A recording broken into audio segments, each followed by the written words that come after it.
J'aimerais que nous répondions, s'il vous plaît. Bonsoir, peuple de Dieu. Oui, je voulais remercier d'abord le pasteur Traoré, que je connais depuis de longues dates. Je crois que ça doit faire peut-être 3 ans. Et je voulais aussi remercier le pasteur Tamini qui m'a fait une très bonne introduction, le responsable du district. Et tous les pasteurs qui sont là, tous les serviteurs de Dieu et les membres de l'église. Pour moi, c'est un grand honneur d'être parmi vous pendant ces 3 jours et de prendre la parole au nom du Seigneur. Ma femme et moi, nous sommes dans le ministère de la famille depuis plus de 25 ans. Et nous sommes mariés depuis 35 ans. Et nous rendons grâce au Seigneur parce qu'à travers notre ministère, beaucoup de gens ont été bénis, transformés, guéris et ainsi de suite. Le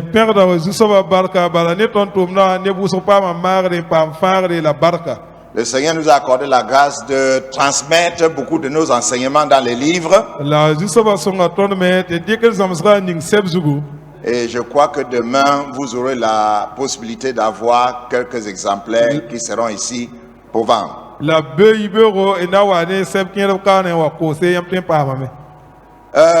m'a demandé de parler de la vie de famille dans notre 3e millénaire.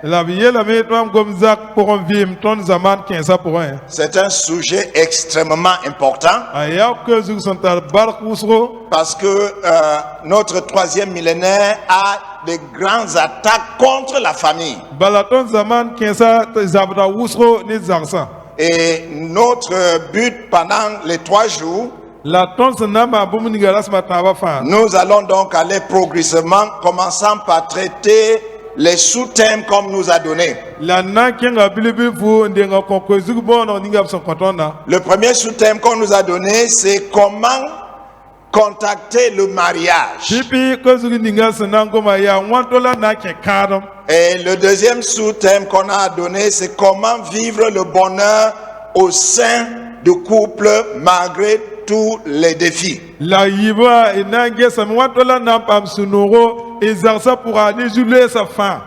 Donc nous allons traiter le premier sujet ce soir. Nous allons traiter le deuxième sujet demain.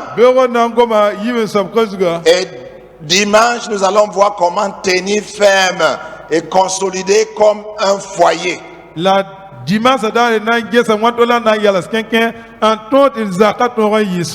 Et pour ce soir, j'aimerais que nous lisons 3 passages. Si vous avez vos Bibles avec vous, nous allons commencer par le commencement dans Genèse. Genèse chapitre 1, le verset 28. Et la Bible dit, dans Genèse chapitre 1, verset 28, Dieu les bénit, le couple, Dieu les bénit, et Dieu leur dit, soyez fécondes, multipliez, remplissez la terre et assujettissez-la, et dominez sur les poissons de la mer, sur les oiseaux du ciel et sur tout animal qui se meurt sur la terre. Le deuxième passage, c'est le passage qu'on m'a donné, le chapitre 2, le verset 24. Le 24, voilà ce que la Bible dit dans Genèse chapitre 2, le verset 24. C'est pourquoi l'homme quittera son père et sa mère et s'attachera à sa femme et ils deviendront une seule chair. Ce même passage est répété dans Matthieu chapitre 19 du verset 4 à 8. Donc nous n'allons pas lire ce passage, vous pouvez le lire à la maison. Mais nous allons terminer avec 2 Corinthiens chapitre 6, le verset 14 à 18. 2 Corinthiens chapitre 6, verset 14. Ne vous mettez pas avec les infidèles sur un joug étranger.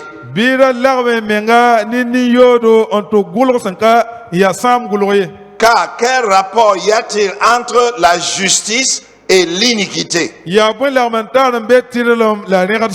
Ou qu'y a-t-il de commun entre la lumière et les ténèbres? Quel accord y a-t-il entre Christ et Bélial? Auquel part a le fidèle avec l'infidèle? Quel rapport y a-t-il entre le temple de Dieu et les idoles? Car nous sommes le temple de Dieu vivant. Comme Dieu l'a dit, j'habiterai et je marcherai au milieu d'eux.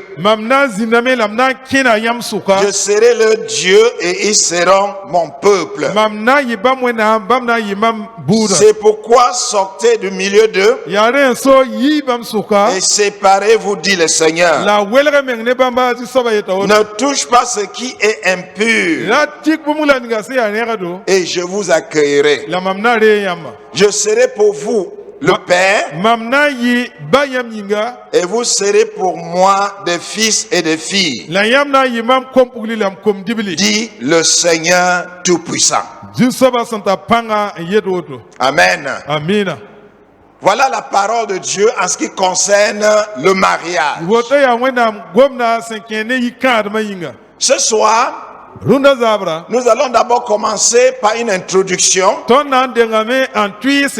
Nous allons voir quels sont les fléaux qui menacent le foyer dans le 3e millénaire. Et nous allons voir en quoi consiste le mariage chrétien. Et pour ceux qui ne sont pas encore mariés, nous allons leur donner des conseils comment choisir le bon conjoint. Et nous allons terminer avec ceux qui sont déjà mariés. J'espère que nous allons aller rapidement pour garder le temps. Mais pourquoi nous faisons le message ce soir?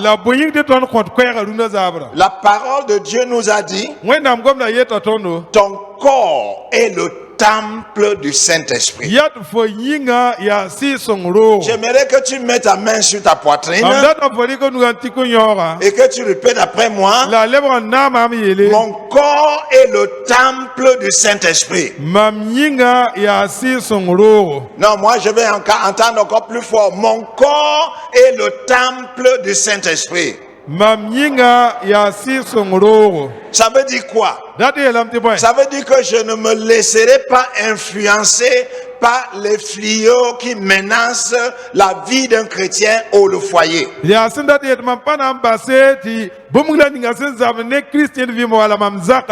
Je prends l'engagement de garder le temple du Saint-Esprit pur. Vous savez, quand nous parlons du 3e millénaire, ça veut dire que nous approchons l'enlèvement, la fin de temps. Et dans bientôt, la trompette va retentir dans les airs peau parce que Jésus va enlever l'église. Et ça sera seulement qui ont gardé le temple du Saint-Esprit pur qui sera enlevé. Et si vous voyez aujourd'hui, la famille est menacée par beaucoup de fléaux, surtout les fléaux qui viennent de l'Occident. Sur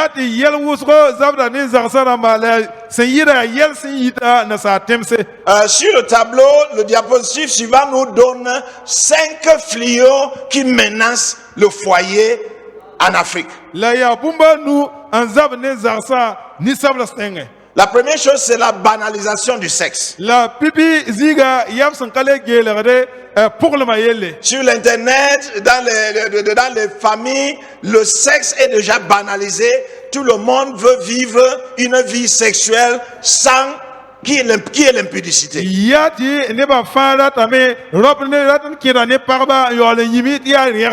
Dans les écoles, nos enfants sont tentés pour vivre une vie sexuelle.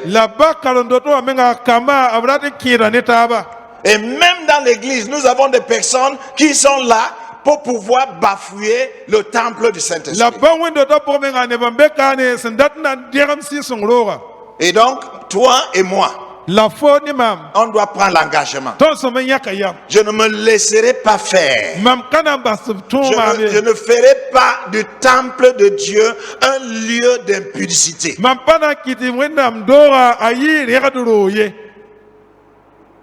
Si le Seigneur faisait apparaître nos vies sur l'écran ce soir, je crois que certains parmi nous voudront que la terre s'ouvre pour nous engloutir. Parce que nous avons eu des partenaires sexuels à gauche et à droite. Et il y a même des enfants de Dieu, même des gens qui chantent dans la chorale, même les anciens et les pasteurs, même les membres de l'église à qui on fait confiance. Leur vie sexuelle n'est pas pure. Je voulais te poser la question ce soir. Est-ce que tu peux dire que ta vie sexuelle est pure? Est-ce que tu ne vis pas dans l'impudicité? Est-ce que tu as gardé le temple du Saint-Esprit pur devant Dieu? Si la trompette retentissait ce soir, je te pose la question, est-ce que tu seras enlevé? J'ai peur que beaucoup de personnes dans l'église ne vit pas une vie qui glorifie le Seigneur. J'aimerais que tu prends un engagement ce soir. Je veux garder le temple de l'Esprit de Dieu pur. Je veux vivre une vie qui glorifie le Seigneur. Nous avons l'homosexualité qui fait rage dans nos murs aujourd'hui. Vous savez que l'homosexualité existait dans la Bible, n'est-ce pas? Déjà dans Genèse, au début du monde, il y avait l'homosexualité. Et pendant le règne des Romains, il y avait aussi l'homosexualité. Mais aujourd'hui, on est allé plus loin. Dans la Bible, l'homosexualité s'appelait la sodomie. Ça veut dire c'était les rapports sexuels anal. Mais aujourd'hui, l'homosexualité a développé de différentes manières. Nous avons les lesbiennes, ça veut dire que les femmes qui vont au lit avec les femmes. Nous avons les hommes qui vont avec les hommes. Et ce qui est mauvais, c'est qu'aujourd'hui, on est allé loin et il y a des mariages homosexuels. Et on est allé même encore plus loin. Ça veut dire que les hommes et les femmes peuvent avoir les pupées pour pouvoir les satisfaire sexuellement.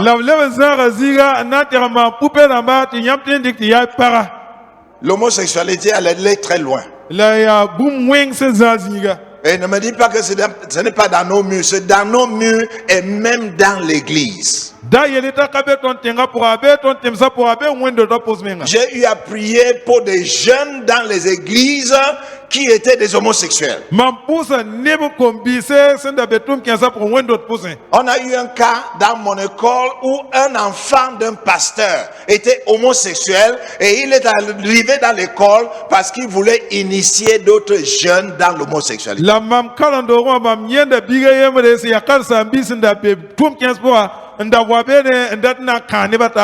nous les parents, nous devons faire attention à tous les films que nos enfants voient, aux écoles que nos enfants partent et les amis que nos enfants ont.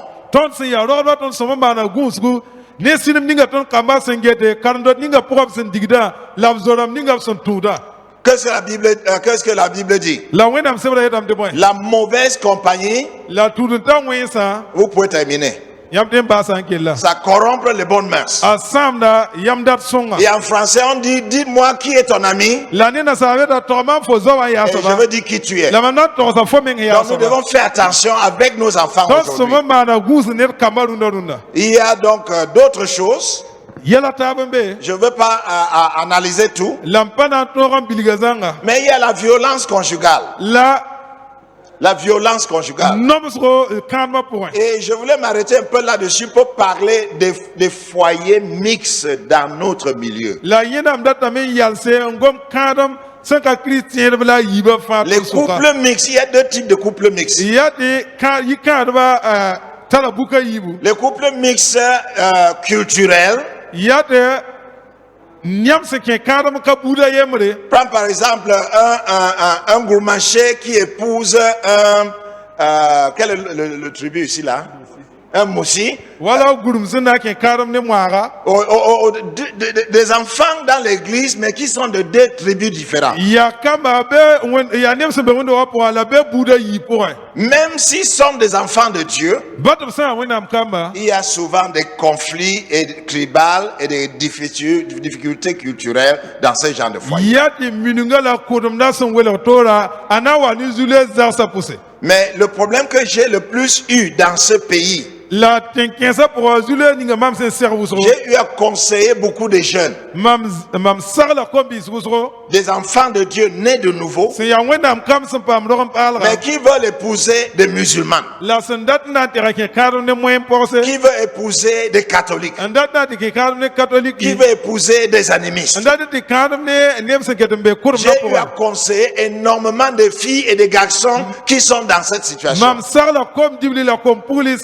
Et c'est des mariages mixtes interreligieux. La Bible nous a dit qu'il n'y a pas de relation entre Christ et Bélial. Il n'y a pas de relation entre le temple de Dieu et les idoles. Je ne sais pas si un jour tu as vu Jésus tenait la main du diable et ils sont en train de marcher dans la rue et il dit dans tout le cas nous sommes la même. La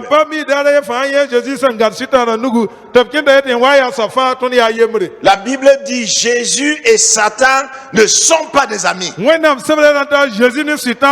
si tu es enfant de Dieu, le Saint-Esprit habite en toi. Tu appartiens à Dieu. Et tu ne peux pas épouser un non-croyant. Tu ne peux pas épouser quelqu'un qui ne connaît pas le Seigneur Jésus. Et ceci doit être clair avec nos enfants. Si tu as accepté Jésus comme Seigneur et Sauveur, tu es le temple de Dieu. Et tu dois épouser rien qu'un enfant de Dieu.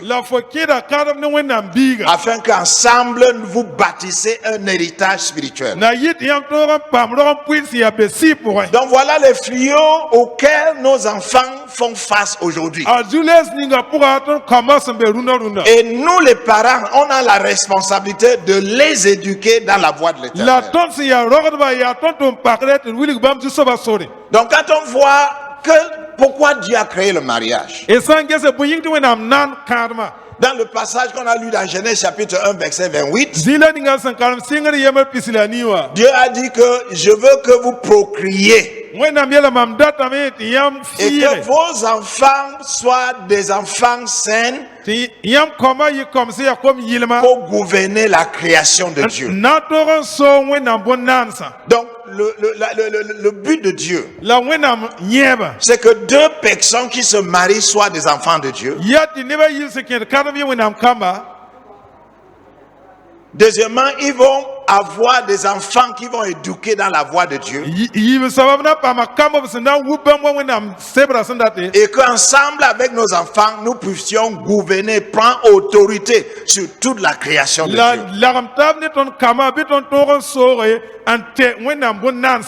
Donc nous le voyons dans le diapositive suivant. Vous voyez comment Dieu définit le mariage chrétien. La Bible dit que pour cette raison, l'homme quittera son père et sa mère, s'attachera à sa femme, et les deux deviendront une seule chair. Là, ça donne la définition du mariage chrétien. C'est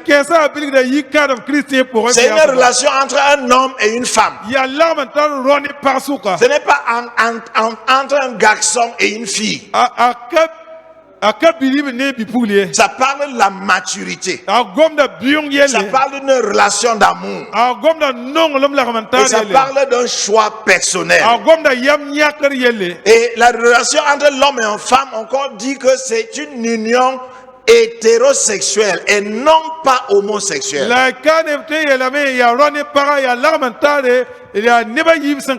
L'homosexualité n'est pas dans le plan de Dieu. En Afrique, on n'avait même pas l'homosexualité. C'est les Blancs qui nous ont amené ces fléaux pour détruire le mariage. Et pas seulement l'Église, mais chaque chrétien doit dire non à l'homosexualité. Ça n'aura pas d'influence dans ma vie, ça n'aura pas d'influence dans ma famille. Encore, un homme et une femme, ça parle d'une union monogamique.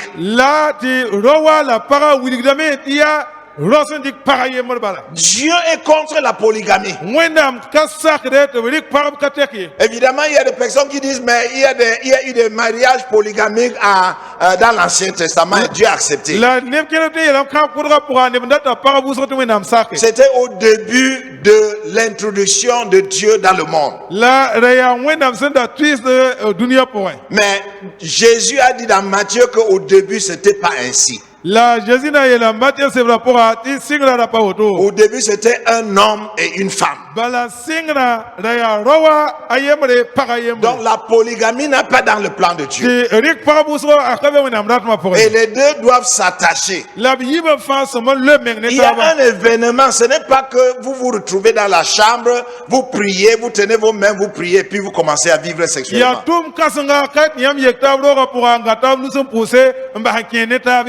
Dans le premier mariage, Dieu a dit faisons l'homme à notre image. Donc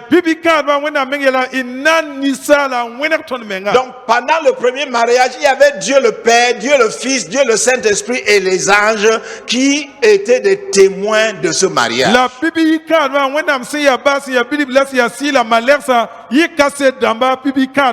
Donc le mariage chrétien est une cérémonie où il y a des témoins pour attester que les deux peuvent devenir un couple.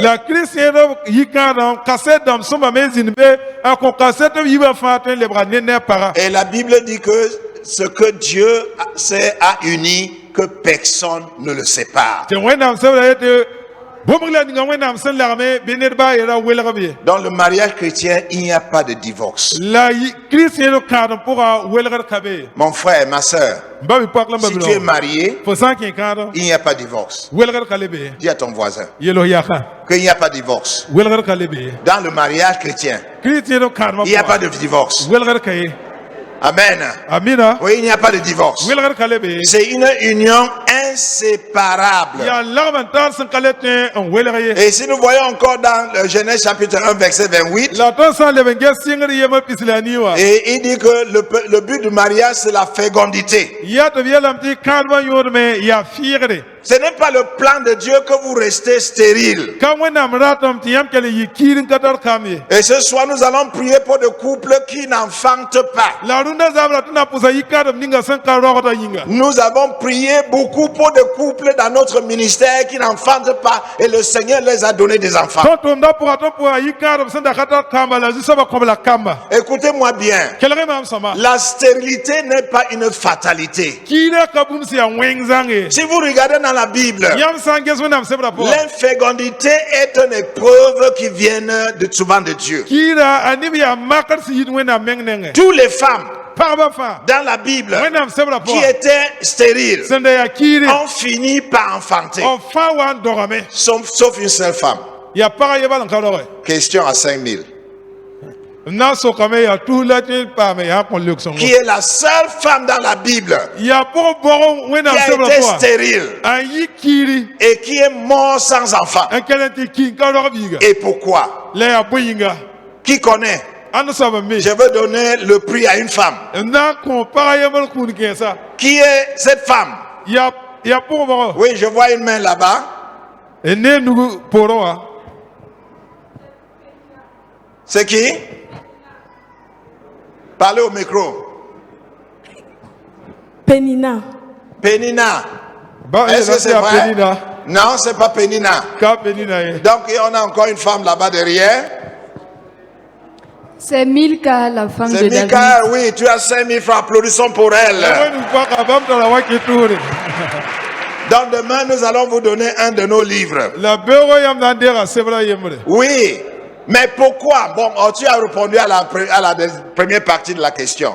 Pourquoi elle est morte sans enfant? Est-ce qu'elle connaît pourquoi? Oui. C'est parce qu'elle s'est moquée de David quand il dansait pour Dieu. Et qu'est-ce qui s'est passé? Et Dieu l'a maudit. Et Dieu l'a maudit.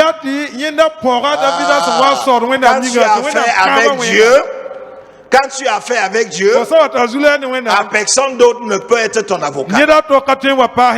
Si tu as fait avec le frère ou la sœur, même avec le pasteur, Dieu peut être ton avocat. Mais quand tu as fait avec Dieu, tu n'as pas d'avocat.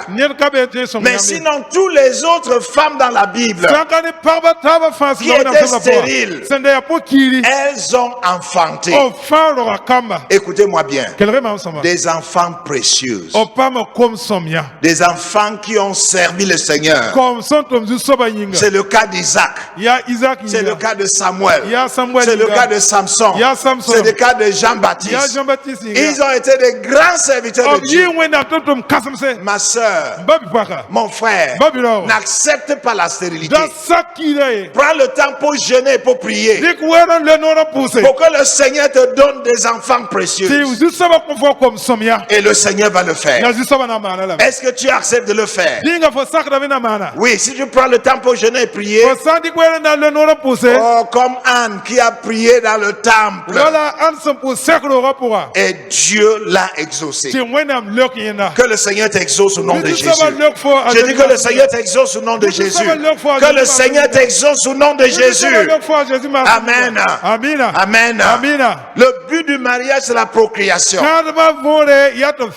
Et le Seigneur dit de génération en génération.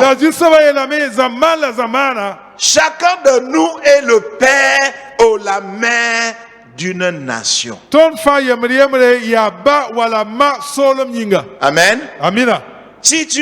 Si le Seigneur, dans 200 ans, par exemple, si le Seigneur ne revient pas, nous tous, nous serons morts.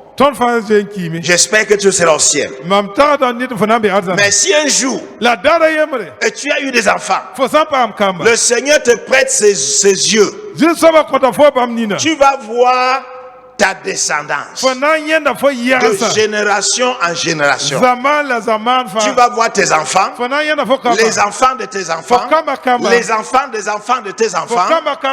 Et si tu n'as pas été égoïste pour avoir seulement 2 ou 3 enfants, si tu as eu 5 enfants et chaque enfant a eu 5 enfants et chaque petit enfant a eu 5 enfants, tu auras une grande nation. Que le Seigneur t'accorde la grâce d'avoir une grande nation. Amen. Mais je te pose une question. Quand le Seigneur va te donner ses lunettes et tu vas voir la nation que tu as laissée sur terre, je te pose la question. Quel type de nation verras-tu? Une nation de prostituées, une nation de drogués, une nation de sorcières, une nation de voleurs, qu'à Dieu ne plaise. Ça ne sera pas ma portion. Que ça ne soit pas ta portion. Lève ta main et dis, ça ne sera pas ma portion. Que le Seigneur t'accorde la grâce. Quand tu regardes ta descendance, que tu vois les ministres de l'évangile, que tu vois les serviteurs de Dieu, que tu vois les enfants de Dieu, je te pose une question, mon frère. Qui veut être au ciel ici? Qui veut être au ciel? Si tu ne veux pas être au ciel, tu ne devais pas être ici. Mais maintenant, je te pose la question. Tu veux être au ciel et tu veux que tes enfants soient en enfer? Qui veut que ses enfants soient en enfer? Qui veut que ses enfants soient en enfer? Ah, personne. Qui veut que ses enfants et les enfants de ses enfants et toute sa descendance soient au ciel? Alléluia. Amen. Alléluia. Amen. Mais maintenant, il faut faire attention. Ta vie doit être un modèle. Dis ça à ton voisin. Si tu veux que tes enfants soient au ciel, si tu vas voir une nation sainte, il faut que tu sois un modèle à tous tes enfants. Amen. Mets ta main sur ta poitrine. Prie avec moi, Seigneur Jésus. Accorde-moi la grâce que ma vie soit un modèle à mon conjoint, à mes enfants et à ma descendance. Seigneur, je prends l'engagement de vivre pour toi, de te glorifier dans ma vie, afin que je sois un modèle de génération en génération. Au nom de Jésus. Amen. Amen. Que le Seigneur exauce cette prière. Que le Seigneur exauce cette prière. Oui, donc chacun de nous est le précurseur d'une nation. Cela se trouve dans Genèse chapitre 23, verset 25.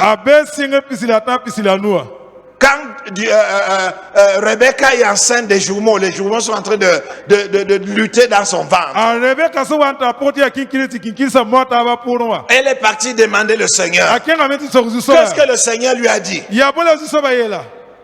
Qu'est-ce que le Seigneur a dit? 2 nations sont dans ton sein.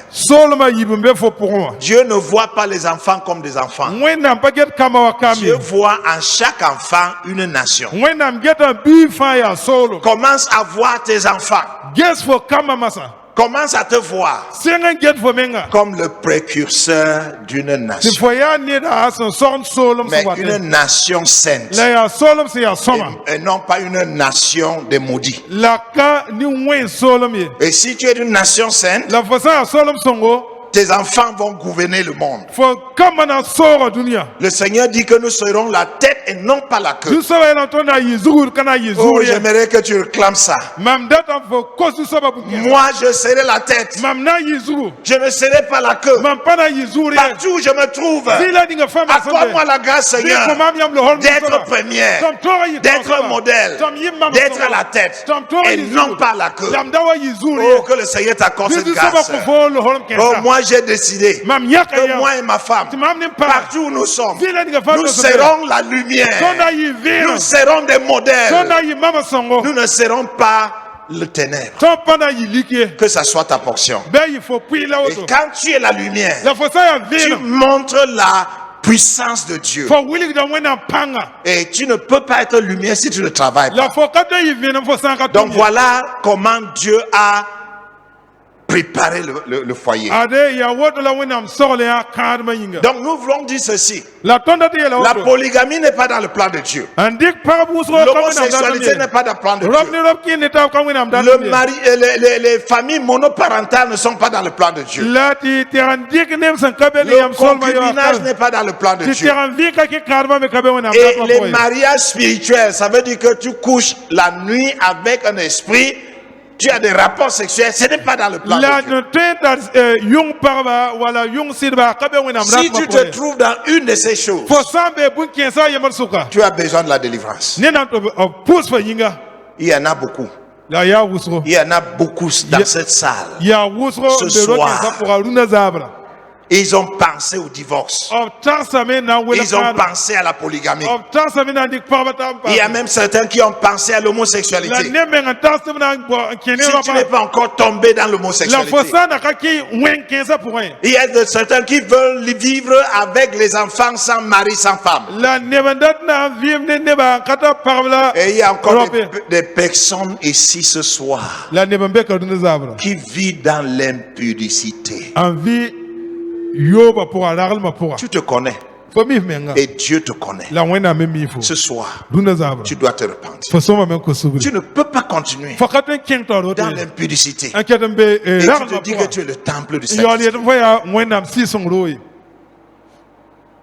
Ça doit s'arrêter. Je vais terminer avec ces 5A. Pour les jeunes. Tout jeune qui est ici, qui n'est pas encore marié, levez ces 5A, s'il vous plaît. Si tu veux te marier à la bonne personne, voilà 5 choses qu'il faut faire. La première A, c'est l'attraction. Écoutez-moi bien. Ce n'est pas Dieu qui donne la femme à l'homme. Depuis que Adam a accusé Dieu, que c'est la femme que tu m'as donnée. Depuis ce jour, Dieu dit non, moi je ne choisis plus les femmes pour les hommes. Et je ne choisis plus les hommes pour les femmes. Toi-même, tu dois faire le choix. Et la première chose, c'est l'attraction. Ça veut dire que la physionomie de la personne doit te plaire. Quand tu regardes la personne, oh, tu es chatoué dans ton corps. Oh, tu es content. Tu commences à sourire. Oh, la physionomie t'attire. La première chose, c'est l'attraction. Tous les jeunes disent attraction. Non, je n'ai pas encore entendu. Tous les jeunes disent attraction. Oui, voilà. Il faut être attiré envers ce garçon ou envers cette fille. Sa taille, son teint, sa corpulence, son odeur même, sa manière de marcher. Oh, tout ça doit te chatouiller. La deuxième chose, c'est l'admiration. Ok, les mamans et les papas, aidez les enfants, dit admiration. Admiration veut dire quoi? Ça veut dire que j'aime son caractère. J'aime son comportement. Il y a des hommes et des femmes qui sont très beaux, très belles, mais leur caractère est nocif. Leur caractère est répulsif. Non, il faut aimer le caractère de la personne, son comportement, sa manière d'agir, sa manière de communiquer. Il faut aimer. Et le troisième mot, c'est l'attachement. Tout le monde dit attachement. Attachement parle de quoi? La complémentarité. Nous, on peut travailler ensemble. On peut vivre ensemble. On peut avoir des enfants ensemble. On peut servir Dieu ensemble. On peut faire des choses ensemble. Ça parle de l'attachement. On peut être attaché pour toute la vie. On ne va pas se fatiguer l'un de l'autre. Et le quatrième mot, c'est l'amour. Tout le monde dit amour. Amour. Amour parle de quoi? Il est capable de satisfaire mes émotions. Et je suis prêt à satisfaire ces émotions. C'est ça l'amour. Tu trouves plaisir dans la présence de la personne. Maintenant, écoutez-moi bien. Les 4 premiers mots là, ça n'a rien à faire avec Dieu. Vous avez compris? Ça n'a rien à faire avec Dieu. C'est toi-même qui décide. C'est toi-même qui regarde. C'est toi-même qui choisit. C'est toi-même qui aime. Mais maintenant, quand tu as les 4 choses qui sont bien, il faut le 5e. Et le 5e est le plus important. Le 5e, c'est quoi? L'accord divin. Ça veut dire que Dieu doit approuver. Dieu doit confirmer ton choix. On n'a pas le temps pour en parler en détail. Mais les 4 choses peuvent être vraies, peuvent être correctes. Mais quand tu demandes Dieu, Dieu dit mon fils, ma fille, ce n'est pas ma volonté. Elle va te créer des problèmes. Vous aurez des difficultés. Donc pas de mariage sans l'accord de Dieu. Mais c'est là où nous trouvons beaucoup de problèmes quand nous conseillons des jeunes. Parce que beaucoup de jeunes ne savent pas comment discerner la volonté de Dieu. Et voilà les choses que nous enseignons à l'école et aussi dans les églises quand on tient les séminaires pour préparer les gens, pour conseiller les jeunes. On les aide à savoir comment discerner la volonté de Dieu. Je veux m'arrêter ici. Qu'est-ce que tu as appris? Moi, j'aimerais que tu pries ce soir. La première prière que tu dois faire, Seigneur, je te dédicace mon corps et je déclare que ce corps est le temple du Saint-Esprit. Et qu'à partir de ce soir, aucun homme, aucune femme, aucun esprit ne verra ma nudité dans un acte d'impudicité. Si tu es marié, tu vas dire la seule personne qui va voir mon corps dans la nudité pour les actes sexuels, Ça sera mon conjoint. Pour le restant de ma vie. Et je ne verrai pas aussi le corps d'une autre personne dans la pornographie. Parce qu'il y a des hommes et des femmes dans l'église qui vivent secrètement dans la pornographie. Tes yeux appartiennent à l'Éternel. Tes mains appartiennent à l'Éternel. Tes émotions appartiennent à l'Éternel. Parce que ton corps est le temple du Saint-Esprit. Et c'est là où je veux commencer. Je veux prier pour chacun qui dit Seigneur, ce soir, je dédicace mon corps à toi. Et je dis Seigneur, mon corps est ton temple. Et à partir d'aujourd'hui, tu me pardonnes de tout le mal que j'ai fait, de toute la fornication, l'adultère, le concubinage, la prostitution. Seigneur, pardonne-moi. Et à partir de ce soir, je déclare mon corps comme temple du Saint-Esprit. Ça ne sera plus un lieu d'impudicité pour les jeunes jusqu'à ce que je me marie. Un homme, une femme ne verra pas ma nullité. Et pour les mariés, la seule personne qui verra ma nullité, ce sera mon conjoint. Si tu veux prendre cet engagement, j'aimerais que tu te lèves et nous allons prier. Tu veux prendre cet engagement? Je dis Seigneur, je te redonne mon corps. Je dédicace mon corps comme temple du Saint-Esprit. Et je veux vivre désormais pour toi et pour toi seul. Seigneur, je ne veux pas être dans l'église et être un instrument de la prostitution. Je prends cet engagement. Lève ta main droite et prie avec moi. Seigneur Jésus, ce soir, après avoir entendu ta parole, j'ai compris d'une nouvelle façon que mon corps est ton temple et que je devais glorifier le Seigneur dans mon corps. Seigneur, je te demande de me pardonner du passé négatif, des moments où j'ai livré mon corps à l'impudicité, des moments où j'ai livré mes yeux à la pornographie, des moments où j'ai utilisé mon corps pour la masturbation. Seigneur, pardonne-moi. Pardonne-moi. Lave-moi ce soir dans le sang précieux de l'Éternel. Jésus, tu as versé son sang pour me purifier. Seigneur, ce soir, je me présente à toi. Après m'avoir lavé, Seigneur, je dédicace mon corps à nouveau à toi. Qu'à partir de ce soir, personne, ni un homme, ni une femme, ni un esprit ne verra ma nullité dans un acte d'impudicité. Accorde-moi la grâce, Seigneur, d'utiliser mon corps pour te glorifier. Merci, Seigneur Jésus.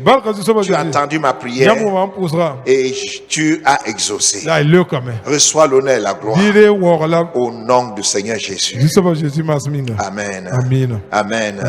La deuxième prière, c'est vous. C'est pour ceux qui sont ici ce soir et ils ne sont pas sûrs que si la trompette retentissait ce soir, ils seront enlevés. Ils ne sont pas sûrs parce que leur vie n'est pas règle devant Seigneur. Et ce soir tu veux dire Seigneur Jésus, je t'ouvre mon cœur à nouveau. Je t'accepte comme mon Seigneur Sauveur. Je dédicace ma vie à toi.